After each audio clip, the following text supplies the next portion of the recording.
Hello बच्चों, कैसे हैं आप लोग। आज हम पढ़ने जा रहे हैं सेल जिसे फंडामेंटल यूनिट ऑफ लाइफ भी कहा जाता है। Fundamental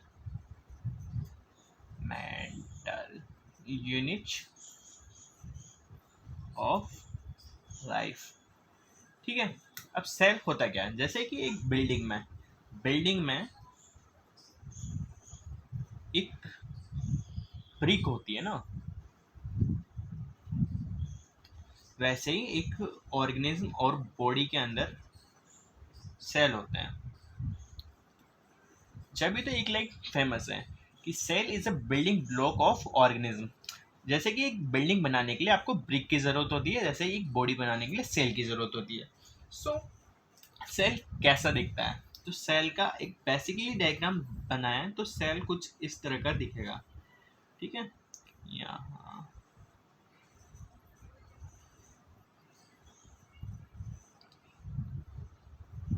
okay. सेल कुछ इस तरह का दिखेगा। अब सेल होता क्या है, सेल की डेफिनेशन क्या है, तो सेल की डेफिनेशन ये कहती है बच्चों, all the living organism are made up of cell. Cell से बने हैं, और cell is a structural and functional unit of life. Cell क्या है, structural and functional unit of life है। ठीक है, तो अब एक डिस्कवरी की बात करते हैं। रॉबर्ट हुक ने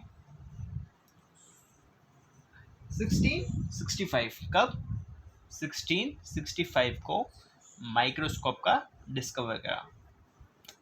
माइक्रोस्कोप को डिस्कवर करा, जिसकी मदद से अपन ने क्या करा, सेल को देखा। रॉबर्ट हुक ने 1665 में माइक्रोस्कोप को इन्वेंट करा, जिसकी मदद से अपन ने सेल को देखा।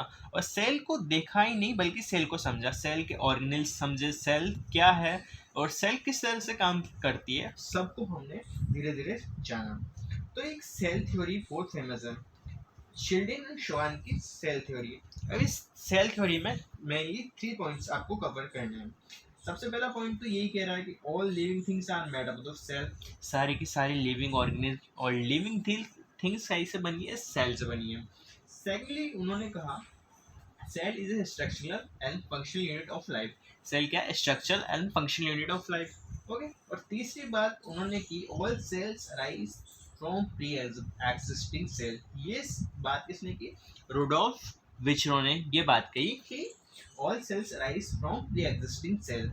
ये थोड़ी आगे जाके कंट्रोवर्सी का कारण बनी, जो भी आप क्लास 12 में अच्छे से समझेंगे। ठीक है, किस में समझेंगे, एवोल्यूशन चैप्टर के अंदर समझेंगे। Okay, so biology is an interesting subject, बस समझाने वाला और समझने वाला दोनों इसको मन लगा के पढ़े तो biology is a amazing subject. Okay, अब हम हमारी डिस्कशन में वापस आते हैं। अब टाइप्स ऑफ ऑर्गेनिज्म। ऑर्गेनिज्म होते हैं सर, ऑर्गेनिज्म कितने टाइप के होते हैं, ऑर्गेनिज्म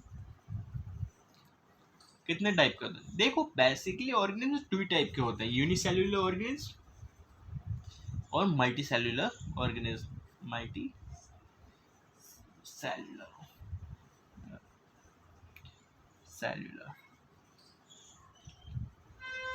अभी देखो नाम से क्लियर है, यूनी और multi. Uni and multi. Uni मतलब वन, मल्टी मतलब मोर देन वन।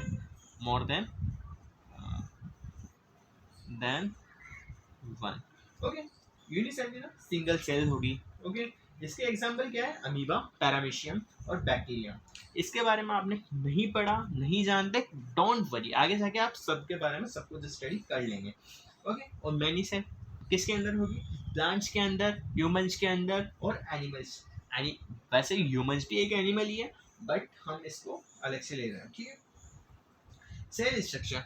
अब सेल के स्ट्रक्चर की बात करते हैं। सेल ऐसा दिखता है, पर सेल के अंदर क्या क्या होता है। सबसे पहले सेल के अंदर होती है प्लाज्मा मेम्ब्रेन।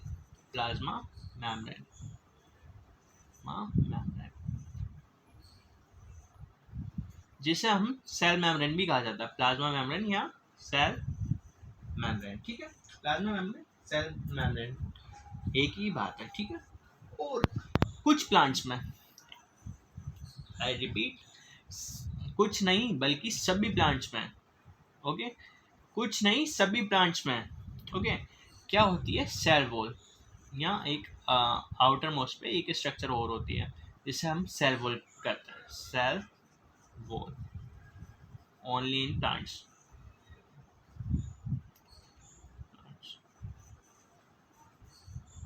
ओके, एक्सेप्शन आते हैं, पर अभी तो आपको सिंपली ध्यान रखना है कि प्लांट्स के अंदर ये होती है। ओके, सो हमने अब तक क्या पढ़ा? हमने अब तक पढ़ा कि cell is a fundamental unit of life, जो कि बिल्डिंग ब्लॉक है काई का बॉडी ऑर्गेनिज्म का, ठीक है। और रॉबर्ट हुक ने 1665 में माइक्रोस्कोप को डिस्कवर करा, जिनकी मदद से हमने सेल की डिटेल स्टडी करी। ऑर्गेनिज्म दो तरह के होते हैं, यूनिसेलुलर, मल्टी सेलुलर। यूनिसेलुलर का मतलब जिसके अंदर वन सेल होगी, मल्टी सेलुलर मतलब जिसके अंदर मोर देन वन सेल होगी। ओके, और सेल की अब हम स्ट्रक्चर की बात कर रहे हैं, तो सेल के अंदर सेल वॉल आ गई, प्लाज्मा मेम्ब्रेन आ गई, and cytoplasm. Cytoplasm is the most important part, because cytoplasm के अंदर ही रहते हैं सेल के बाकी सारे ऑर्गेनिज्म। क्या रहते हैं भाई? सारे ऑर्गेनिज्म। प्लाज्मा, अरे अच्छा से लिख दूँ, आपको थोड़ा समझने में दिक्कत ना हो। ओके यार, ये बोर्ड छोटा है ना, इसलिए थोड़ी दिक्कत हो रही है। Cytoplasm, okay. Cytoplasm gel like substance होता है। कैसा सब्सटेंस होता है? जेल लाइक सब्सटेंस होता है, और ऑर्गेनेल इसके अंदर फ्लोट करते रहते हैं। अब बात करते हैं अपन ऑर्गेनेल्स की। अब इसको मैं रेफर कर रहा हूँ, एंड ऑर्गेनेल्स की अपन बात करने वाले हैं, ठीक है। सेल के ऑर्गेनेल्स, सेल ऑर्गेनेल्स,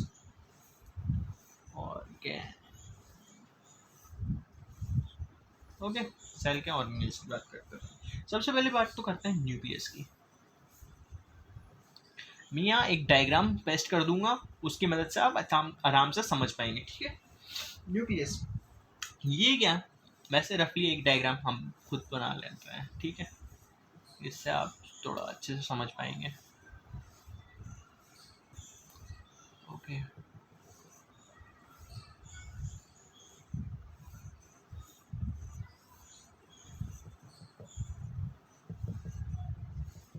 ओके, ये हमारा बेसिकली डायग्राम है।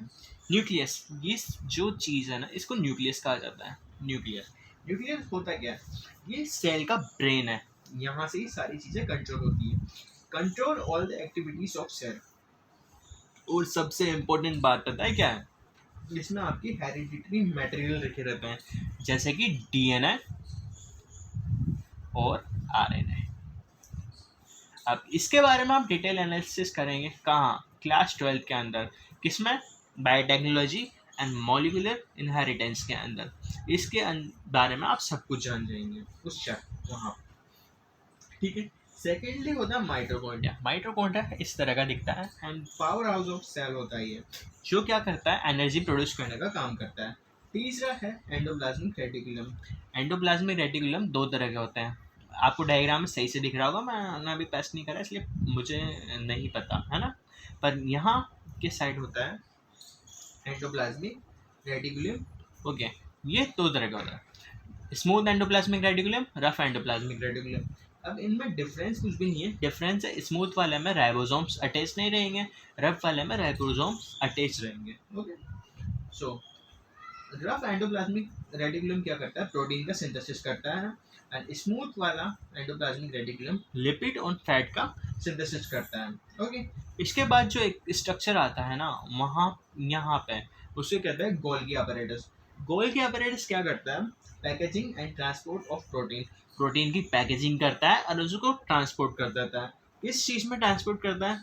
लाइसोसोम्स में कर देता है, राइबोसोम्स में कर देता है, एक्सेट्रा एक्सेट्रा में उसको ट्रांसपोर्ट कर देता है। सो हम नेक्स्ट बात करते हैं लाइसोसोम की। लाइसोसोम सुसाइडल बैग है, जिसे digest waste and old organelles उसके अंदर कैप्चर होते हैं। लाइसोसोम की स्ट्रक्चर कुछ इस तरह की होती है, जिसके अंदर क्या होता है? डाइजेस्टेड वेस्ट, जो भी वेस्ट प्रोडक्ट्स होते हैं वो, और ओल्ड ऑर्गेनेल्स, जो खराब ऑर्गेनेल्स होते हैं वो इसके अंदर होते हैं। ये सुसाइडल बैग्स हैं, ये डस्टबिन है। सेल का डस्टबिन कौन है? वो है अपना लाइसोसोम। नेक्स्टली अपन बात करते हैं प्लास्टिड। प्लास्टिड भी कुछ इस तरह के स्ट्रक्चर होते हैं जो कि बारीक होते हैं थोड़े, इसके अंदर 3 आते हैं, ठीक है।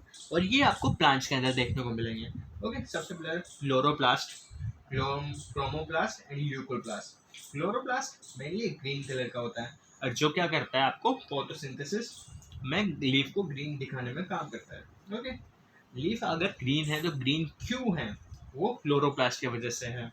और कलर सब्सटेंसेस, ओके, अगर देखिए किसी फ्लावर के अंदर कोई कलर आ रहा है वो किसकी वजह से आएगा, क्रोमोप्लास्ट के अंदर के वजह से। और ल्यूकोप्लास्ट क्या करता है, ल्यूकोप्लास्ट फूड को स्टोर करने का काम करता है।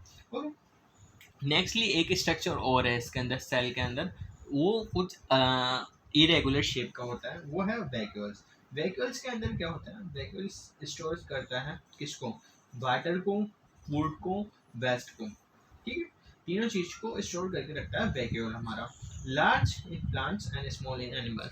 प्लांट्स के अंदर वैक्यूल इतना बड़ा होता है, जैसे कि ये न्यूक्लियस है, and vacuole is this type, and comparatively plant से छोटा होता है अपने एनिमल्स के अंदर। ओके,